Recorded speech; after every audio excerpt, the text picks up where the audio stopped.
नमस्कार दोस्तों, स्वागत है एक और धमाकेदार वीडियो में। दो फोटो इधर और दो फोटो इधर। तो चलिए आज बात करेंगे Redmi 9A मोबाइल के बारे में। अगर आपके पास Redmi 9A mobile charging problem में आ रहा है तो उसको किस तरीके से आपको स्टेप बाय स्टेप रिपेयर करना है। तो चलिए वीडियो को स्टार्ट करते हैं और आपको बताते हैं कि Redmi 9A मोबाइल में चार्जिंग किस तरीके से काम करती है। यदि हमारे चैनल पर फर्स्ट टाइम आए तो चैनल को सब्सक्राइब कर लें, साथ ही बेल आइकन दबा लें जिससे आने वाले वीडियो की नोटिफिकेशन आपको सबसे पहले मिल सके। और सीखना चाहते हैं जीके इंस्टीट्यूट से एडवांस मोबाइल रिपेयरिंग कोर्स तो नीचे दिए हुए नंबर पर कॉल कर सकते हैं। सारी इन्फॉर्मेशन आपके व्हाट्सएप नंबर पर भेज दी जाएगी। तो जैसा कि आप देख पा रहे हैं, ये जो हमारा Redmi 9A मोबाइल आता है उसका सब बोर्ड है, यानी कि चार्जिंग बोर्ड है। चलिए यहीं से आपको स्टार्ट करते हैं और बताते हैं कि अगर आपके पास Redmi 9A mobile charging problem में आता है तो कैसे उसको रिपेयर करना होगा। तो जैसा कि आप देख पा रहे हैं, ये जो हमारा चार्जिंग पोर्ट होता है, इस पोर्ट में हमारी 5 पिन होती हैं टोटल मिला के। 1 2 3 4 5। इन 5 पिन में से किसी भी एक पिन पर आपको 5 वोल्ट का सप्लाई चेक करना होता है। अगर चार्जिंग पिन लगाने के बाद किसी भी एक पिन पर आपको 5 वोल्ट का सप्लाई मिलता है तो इसका मतलब जो हमारा चार्जिंग पोर्ट है ये ठीक है, यानी कि काम कर रहा है। अगर ये 5 वोल्ट का सप्लाई आउट नहीं करता है तो चार्जिंग जैक खराब है, इसको आपको चेंज करना होगा। देखिए, अगर ये चार्जिंग पोर्ट 5 वोल्ट आउट कर रहा है और उसके बाद भी आपका मोबाइल चार्ज नहीं हो रहा है तो आगे आपको क्या चेक करना होता है, चलिए वो भी जानते हैं। देखिए, यहाँ से ये 5 वोल्ट का सप्लाई होता है, हमारे जो ये कनेक्टर होता है हमारे सीसी बोर्ड में उसके पास जाता है, यानी कि इसकी किसी भी एक पिन पर आपको 5 वोल्ट का सप्लाई चेक करना होगा। अगर यहाँ पर 5 वोल्ट का सप्लाई आ रहा है तो इसका मतलब यहाँ से और यहाँ तक का ट्रैक ओके है, यानी कि जो हमारा सब बोर्ड है वो ठीक है। उसके बाद जो हमारा फ्लेक्स केबल आता है, यानी कि जो हमारे मेन बोर्ड में लगा होता है और जो हमारे सब बोर्ड में लगा होता है, उसके थ्रू हमारा जो सप्लाई होता है, यानी कि ये 5 वोल्ट का सप्लाई हमारे मेन मदरबोर्ड तक पहुंचता है। तो आपको मेन मदरबोर्ड में भी 5 वोल्ट का सप्लाई चेक करना होगा। अगर वहां पर 5 वोल्ट का सप्लाई आ रहा है तो इसका मतलब जो नीचे से 5 वोल्ट की सप्लाई ओके है और ऊपर वाले बोर्ड तक जा रही है। अगर ऊपर वाले बोर्ड में 5 वोल्ट का सप्लाई नहीं आता और यहाँ 5 वोल्ट का सप्लाई आपको मिल रहा है तो आपको जो आपका पत्ता होता है चार्जिंग वाला उसको चेंज करके आपको देखना है। अगर 5 वोल्ट का सप्लाई ऊपर वाले बोर्ड में भी आ रहा है, उसके बाद भी अगर आपका मोबाइल चार्ज नहीं हो रहा है तो उसके बाद आपको क्या चेक करना है, चलिए अपने मेन मदरबोर्ड में चलते हैं। देखिए, ये जो हमारा सीसी बोर्ड होता है, जब यहाँ पर आप चार्जर लगाएंगे तो यहाँ से हमारा 5 वोल्ट का सप्लाई आउट होगा और वो 5 वोल्ट का सप्लाई हमारे इस कनेक्टर पे आएगा और इस कनेक्टर से होता हुआ हमारे मेन बोर्ड के कनेक्टर में आ जाता है। मेन बोर्ड के कनेक्टर के पास में आपको एक टेस्ट पॉइंट देखने के मिलेगा, इस पर भी आपको 5 वोल्ट का सप्लाई चेक कर लेना है। अगर यहाँ पर 5 वोल्ट का सप्लाई आ रहा है, यानी कि नीचे का जो हमारा पूरा सेक्शन होता है वो वर्क कर रहा है, यानी कि वो ठीक है। उसके बाद देखिए, उसके बाद जो हमारा चार्जिंग आईसी है, ये वाला SMG 41511, इसके अंदर ये सप्लाई जाता है। जैसे हमारा BQ आईसी होता है उसी तरीके से ये आईसी हमारा काम करता है। ये जो आईसी होता है हमारा ये 24 पिन का होता है, जैसे हमारा BQ आईसी होता है उसी तरीके से ये भी काम करेगा। चलिए उसके बाद जानते हैं ये आईसी किस तरीके से वर्क करता है। देखिए, OBP आईसी से जो हमारा 5 वोल्ट आउट होगा और इसकी 1 नंबर और 24 नंबर पिन पर ये सप्लाई हमारी इन होती है। उसके बाद में जैसे ही यहाँ पर सप्लाई इन होगी और इन होते ही जो हमारा ये जो कॉइल लगा हुआ है, इस कॉइल से एक सप्लाई आउट होती है जो कि होती है हमारी 3.7 वोल्ट टू 4.2 वोल्ट का। ये जो सप्लाई होता है हमारा, ये VPH का सप्लाई होता है, जो बाकी हमारे बैकलाइट सेक्शन, ग्राफिक सेक्शन और जो हमारा ऑडियो सेक्शन होता है उसके लिए चली जाती है।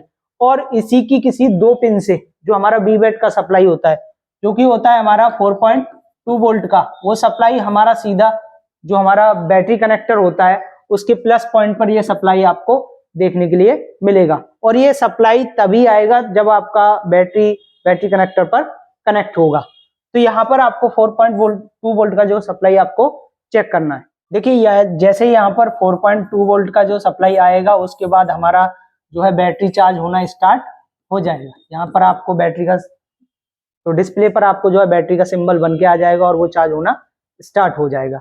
तो चलिए उसके बाद बताते हैं, ये जो हमारा आईसी होता है जो कि 24 पिन का है, ये 24 पिन का वर्क क्या होता है, चलिए मैं आपको स्कीमेटिक डायग्राम से बताता हूँ। तो चलिए मैं स्कीमेटिक डायग्राम को ओपन करके आपको बताता हूँ। देखिए दोस्तों, जितना भी अभी आपने सीखा, समझा, पढ़ा, तो उससे आप केवल बेसिक रिपेयरिंग कर पाएंगे। जैसे आपने चार्जिंग जैक चेंज कर दिया या पत्ता चेंज कर दिया या जो हमारा सीसी बोर्ड होता है उसको आपने चेंज कर दिया, तो ये सब नॉर्मल रिपेयरिंग है। तो इन फोटो और वीडियो से आप नॉर्मली सीख पाएंगे, एडवांस लेवल पर रिपेयरिंग कभी नहीं कर पाएंगे। अगर आपको एडवांस लेवल पर रिपेयरिंग सीखना है तो आपको इस लेवल पर रिपेयरिंग आना चाहिए, यानी कि जो हमारा आईसी होता है वो क्या वर्क करता है, कैसे वर्क करता है, उसका इनपुट सप्लाई क्या होता है, आउटपुट सप्लाई क्या होता है, किस तरीके से आईसी ऑन होता है, जितने भी हमारे चार्जिंग से रिलेटेड एरर आते हैं उनको आपको कैसे फाइंड आउट करना पड़ता है, ये सब नॉलेज जब आपको होगी तब आप एक एडवांस लेवल पर मोबाइल रिपेयरिंग कर पाएंगे। आपने 2 फोटो इधर देख लिए, 2 फोटो इधर देख लिए और बीच में ड्राइंग करके किसी ने आपको उसको समझा दिया, तो उससे आपको लगता है कि हम बहुत कुछ सीख गए। आपको इससे आपका नॉलेज नहीं बढ़ेगा।